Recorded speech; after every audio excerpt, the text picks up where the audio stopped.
Bawaslu memiliki kewenangan inti pengawasan termasuk pencegahan, penanganan pelanggaran dan penyelesaian sengketa. Kewenangan tersebut telah dilaksanakan dengan melakukan pencegahan dan membuka posko ketika ada permohonan. Pelayanan yang diberikan bisa secara online maupun secara langsung.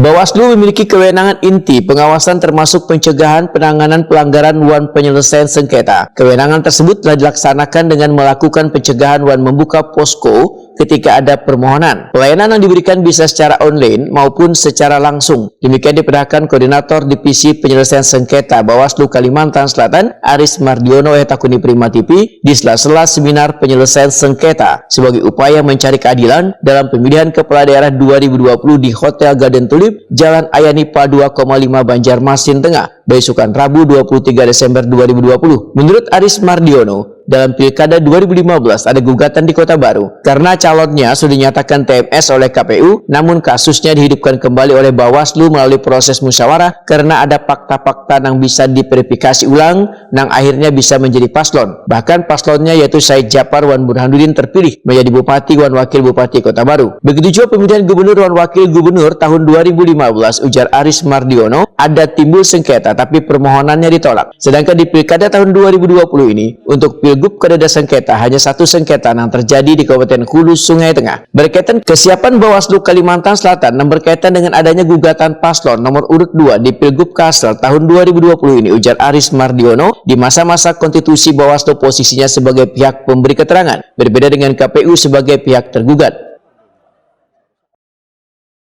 Berkaca pada Pilpres 2019 tadi, keterangan Bawaslu itu banyak dikutip oleh Mahkamah Konstitusi. Dengan keterangannya disampaikan oleh Bawaslu, itu banyak digunakan keterangannya. Artinya kami akan menyampaikan keterangan di MK itu sesuai fakta di lapangan. Kalau memang terjadi pelanggaran, ya kita sampaikan penanganannya seperti apa, akan kita uraikan dalam keterangan yang disampaikan di Mahkamah Konstitusi.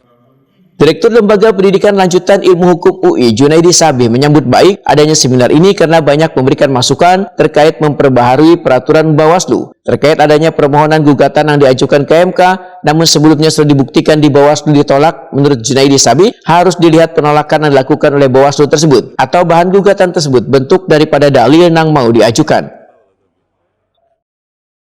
Penting adalah bahwa dalam sengketa yang berkaitan dengan pengadilan publik, itu peran daripada publik versus negara versus state, maka di situ ada posisi yang tidak seimbang sebenarnya. Nah, ketidakseimbangan itu seharusnya hakim konstitusi nantinya dalam menangani kasus-kasus yang pilkada yang banyak ini, dia harus lebih bersikap untuk menyeimbangkan ini. Jadi ketika misalkan ada dalil yang memang itu buktinya nggak dimiliki oleh pemohon, itu dimiliki oleh penyelenggara, maka hakim harus memerintahkan kepada penyelenggara untuk menghadirkan bukti sebagaimana yang disebutkan dalam dalil itu. Jadi tidak berlaku mutlak dalam asas siapa yang mendalilkan yang membuktikan gitu dalam perkara pengadilan publik gitu. Tapi itu udah pasti nggak seimbang. Nah, keseimbangan itu yang harus dilakukan oleh hakim konstitusi. Nah, selama ini itu kurang terlihat gitu dalam beberapa kasus.